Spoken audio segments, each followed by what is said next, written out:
എന്താണ് എന്ത് പറയാനായിട്ട് ഒന്നും പറയാനില്ല ഞങ്ങക്ക്.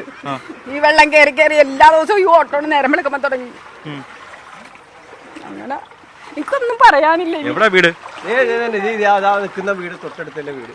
എല്ലാവരും ജോലിക്ക് പോകണം. എങ്ങോട്ട് പോവാ? ജോലിക്ക് പോകണം. വീട്ടിൽ വെള്ളം കയറി. ക്ലീൻ ചെയ്തോ? ഇന്നലെ ക്ലീൻ ചെയ്ത് ഇറങ്ങിയതാ. ഇപ്പൊ വെള്ളം കയറി.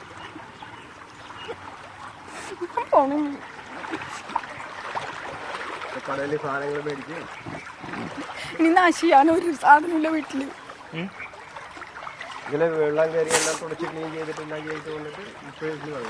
എല്ലാം നശിച്ചു. ഞങ്ങളുടെ പേര് പറയാൻ തള്ളി നിക്കണേന്. എന്തായാലും വെള്ളം അറിയാല. എല്ലാവരും വീട്ടിൽ എത്ര പേരുണ്ട്? ഞങ്ങൾ 3 ആളുണ്ട്. ഒരു കൊച്ചും ഞങ്ങൾ 2 ആളും. ഫോണ് ജീവിച്ച് ജോലിക്ക് പോണത് അവിടെ ഒരു യൂണിറ്റില് തയ്ക്കണം.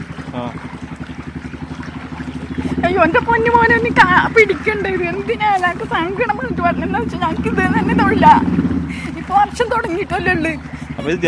നാട്ടുകാരറിയണം, അധികാരികൾ അറിയണം. അധികാരികൾ അറിയണില്ല. ഞങ്ങൾ അതിക്ക് മുമ്പ് എത്ര പ്രാവശ്യം ഈ മുനിസിപ്പാലിറ്റിയിലാണെങ്കിലും ഇതാണെങ്കിലും ആൾക്കാർക്ക് പരാതി കൊടുത്തതാണെന്നറിയോ. പിന്നെ ഇനി ഇതിൽ കൂടുതൽ എന്തെന്നാ ഈ ആൾക്കാരെല്ലാം ഇവിടുത്തോണ്ട് ഒരു കാര്യമില്ലെങ്കിൽ ഇതിന് പരിഹാരം കാണൂല അവര്. ഞങ്ങൾ രാജീവ് നിന്ന് ജയിച്ചോല്ല ഞങ്ങൾ ഇവിടെ ഇതാ പറഞ്ഞതാ എല്ലാവരും കൂടി. അപ്പൊ പറഞ്ഞു ഇപ്പൊ തന്നെ ശരിയാക്കാന്ന് പറഞ്ഞു. എന്ത് ശരിയാക്കി എന്നിട്ട് അവര്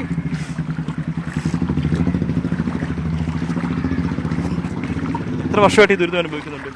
ഒരു 18 തുടങ്ങി ഇത് അനുഭവിക്കണേ. അലമാരിയിലെ സകല സാധനങ്ങളും നശിഞ്ഞു വീട്ടില്ല.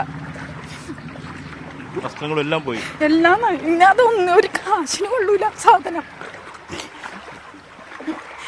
എന്റെ വീട്ടുകാരെ മുഴുവനും ഇത് കേൾക്കുമെന്ന്